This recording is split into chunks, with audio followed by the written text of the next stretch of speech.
Nous, ce qu'on fait souvent à chaque année, c'est d'aller chercher, par exemple, une brouette de courges qui coûte 40 $, tu as 40 courges. Jamais c'est ce prix-là. Ça dure un an en dehors du frigo. C'est juste, c'est miraculeux comme légumes. Tu peux Non. garder ça des mois, puis tu faire une soupe après, puis ça va être bon, là. Souvent, ben, on se fait prendre par notre quotidien, on arrive chez nous, tout le monde a faim, t'es fatigué, t'as pas full le goût de cuisiner, fait que reste là longtemps ta courge, puis finalement, ben, tu t'appelles de la rôtisserie.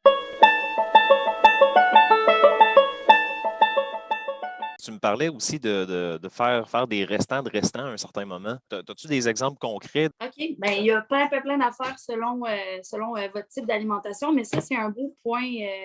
Tu as raison. Bon, ça nécessite un petit peu d'effort, mais ça peut être super le fun. Quand on va à l'épicerie, on est plein de bonnes intentions. C'est important parce qu'il y a plein de choses à faire avec des fruits et légumes pour leur redonner une seconde vie. Par exemple, rallonger leur vie. Tout ce qui est légumes en feuilles, avec un petit spray push-push d'eau dans un sac en plastique ou des fois juste déposé dans un pot avec de l'eau. C'est des choses qui sont vivantes encore, les fruits et les légumes. Fait que chaque fruit et chaque légume a des besoins différents pour avoir comme une longueur de vie plus longue. Mais par exemple, tout ce qui est coriandre, épinards, salade, tout ça, on s'achète des pots de mesclun, tout ça. Oui, on a tendance à les regarder pourrir rapidement, mais ces légumes à feuilles-là, il s'agit juste de les vaporiser avec un petit peu d'eau, puis ils vont rester croustillants longtemps. Pour tout ce qui est carottes, patates, tout ça, les pleurs, s'il n'y a pas de compost dans votre région, ce qui est intéressant, si vous aimez vous faire des soupes puis tout ça, c'est que tous les petits restants de petits bouts de légumes, moi, j'ai tout le temps une chaudière dans mon congélateur dans lequel je mets mes pleurs, puis après ça, ben, quand il est plein, je fais bouillir ces pleurs-là, puis je fais un bouillon de légumes avec, qui est tout le temps excellent, qui est tout le temps, je te garantis, aussi bon qu'un bouillon acheté à l'épicerie. Tout ce qui est légumes que tu mettrais dans une soupe minestrone ou quelque chose comme ça, c'est la pleure contient un goût incroyable, puis les feuilles de céleri, puis tout ça, c'est pas parce que c'est pas nécessairement plus agréable à manger en bouche, tu sais, je comprends qu'il y a personne qui veut manger comme un bout de feuilles de céleri, tu veux le tendre à l'intérieur, mais on a tendance à acheter des grosses portions. Déjà que ce légume-là, quand il est dans le champ, là, le plant de céleri, là, il est gigantesque.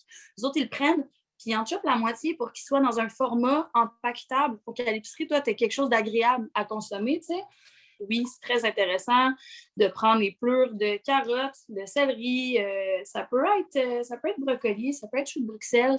Les cœurs de brocoli, moi, c'est vraiment bizarre, mais mes enfants adorent ça, trancher finement avec un peu de sel, enlever le tronc. Mais c'est vrai qu'il y a du monde qui ne trouve pas ça très bon. Mais ça, les cœurs de brocoli, c'est la meilleure chose pour se faire une crème de brocoli, par exemple. Puis là, ce qu'il faut comprendre, c'est que tu as l'intention de te faire une crème de brocoli, tu as l'intention de te faire un potage de butternut ou tout ça, tu as des bonnes recettes sur Internet pour ça, mais tu vas attendre d'avoir envie de manger une soupe butternut, puis tu sais, des fois, tu vas peut-être te commander du resto à la place ou tu vas peut-être te cuisiner quelque chose de neuf.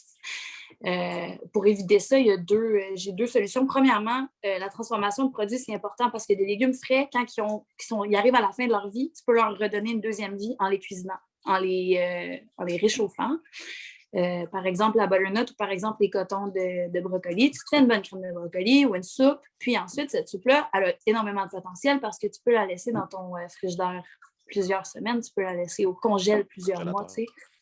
Ouais, au frigo, en règle générale, des aliments comme des fruits et des légumes cuisinés, tu sais, ça peut, tout dépendant, tu sais, du niveau de sucre, c'est sûr que le dessert, ça peut durer longtemps. Les soupes, une bonne semaine, tu sais. Souvent, on a tendance à faire comme, tu sais, Ça fait 2 cette jours. chose-là. Ça fait 2 jours, ça fait 3 jours, ça fait 4 jours, c'est plus nice. Une semaine minimum, là. Puis même dans des bonnes conditions, ça peut, avec les bonnes épices, tout ça, ça peut rester frais très longtemps.